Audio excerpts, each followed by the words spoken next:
ఉన్నటువంటి మంత్రులే కావచ్చు జూన్ 2 కన్నా బిఫోర్గా ఒక ఉన్నతమైన స్థానంలో ఉండి ఒక మంత్రి పదవిలో ఉండేసి వాడు వీడు అని చెప్పేసి దుర్భాషలు ఆడుకుంటూ నువ్వు ఒక పదవిలో ఉన్నావు, ప్రభుత్వంలో ఉన్నటువంటి వ్యక్తివి, పక్క రాష్ట్రంలో ఉన్నటువంటి మంత్రిని నువ్వు సింగిల్ భావజాలంతో వాడు వీడన్న పదాలతోటి మాట్లాడిన వ్యక్తి పొన్నం ప్రభాకర్ గారు. అదేవిధంగా ఇంకో కుక్క ఎప్పుడు బాగుతుంటారు మా సైడ్ ఉన్న వ్యక్తి అనిరుద్ రెడ్డి. ఇలాంటి వ్యక్తులు చాలా రకాలుగా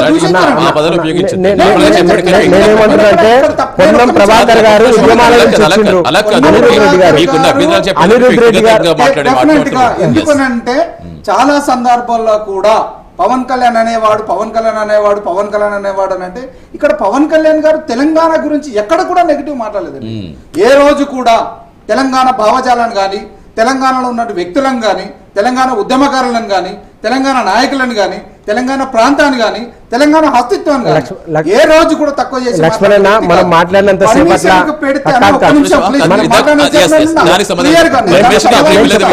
ఆ రోజు కూడా మేము కోర్టుకు వెళ్తే గానీ అంతకుముందు గవర్నమెంట్ డిపార్ట్మెంట్ కి ఇస్తే కూడా ఇవ్వడం కుదరదు. డిపార్ట్మెంట్ వాళ్ళు క్లియర్ గా చెప్పింది ఏంటంటే ఆ రోజు కూడా ఇక్కడ పార్కింగ్ ప్లేస్ సరిపోదు, తెలంగాణ ఆవిర్భావ దినోత్సవం రోజు రకరకాలుగా అంటే వేరే ఏదైతే గొడవలకి ఇంకైనా దారి తీస్తుందేమో అని చెప్పేసి సభ పర్మిషన్ ఇవ్వడం అని చెప్పేసి డిపార్ట్మెంట్ వాళ్ళు క్లియర్ గా చెప్పడం జరిగింది. దాంట్లో భాగంగానే మేము కోర్టుకు వెళ్ళడం జరిగింది. అక్కడ కూడా ప్రభుత్వం లేదే కాబట్టి కోర్టు దగ్గర కూడా మేము తిరస్కరించడం జరిగింది. రెండోది గద్దర్ గారి పట్ల పవన్ కళ్యాణ్ గారు ఎక్కడ కూడా తప్పుడు ఉద్దేశంతో తప్పుడు మాటలు మాట్లాడలేదు. మరి ఏం మాట్లాడారు? గద్దర్ గారు ఏదైతే నేను గద్దర్ గారికి తిరగడానికి నేను కారు ఇప్పించినని చెప్పాను, ఏ విధంగా అంటాడు? గద్దర్ గారు లేని పవన్ కళ్యాణ్ గారు ఉన్నారా? గద్దర్ గారు లేని రోజు పవన్ కళ్యాణ్ గారు ఉన్నారా చెప్పాలి.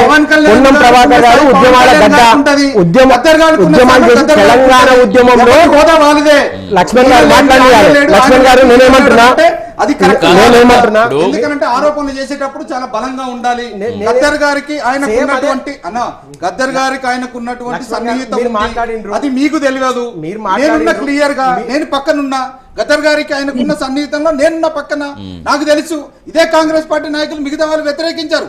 గద్దర్ గారు చచ్చిపోయిన రోజు పవన్ కళ్యాణ్ ఎక్కడ ఉన్నాడని చెప్పేసి ఇంకా అంతవరకు కానీ గద్దర్ గారి మీద అభిమానం ఎప్పుడు పవన్ కళ్యాణ్ చూపిస్తూనే ఉన్నారు. మీకు ఎక్కడ అభ్యంతరం కనిపిస్తుంది? మనం చెప్పుకుంటూ పోతే కాదు, మీకు ఎక్కడ అభ్యంతరం కనిపిస్తుంది చెప్పండి, దాని క్లారిటీ ఇస్తారు.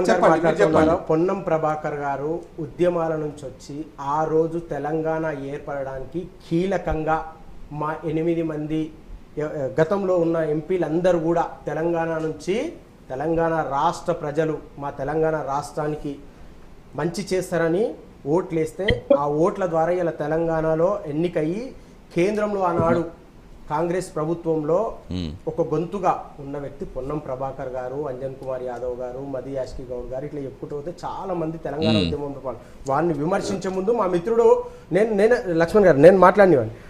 మా మిత్రునికి చెప్తా ఉన్నా, అనిరుద్ రెడ్డి గారిని మీరు ఇంకొకరిని మీడియా ముందు మాట్లాడి మనం ఏదో పెద్ద ఇది చేస్తాం అనుకుంటే కరెక్ట్ కాదు. మనం ఏదైతే అంశం ఉందో అంశం పట్ల మాట్లాడాలని చెప్పేసి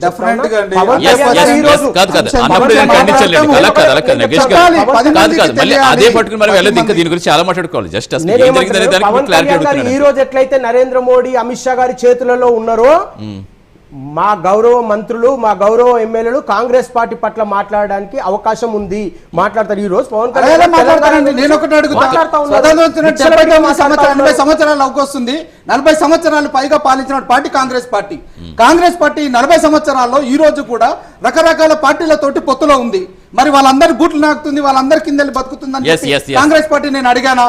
పొత్తులో భాగంగా ఖచ్చితంగా నరేంద్ర మోడీ గారి యొక్క ఆశయాలు బలంగమైనవి కాబట్టి, దేశం ఏదో ప్రయోజనాల కోసం ఉంది కాబట్టి, బీజేపీతో పొత్తులో భాగం కాబట్టి మాట్లాడుతారు. ఇప్పుడు మీ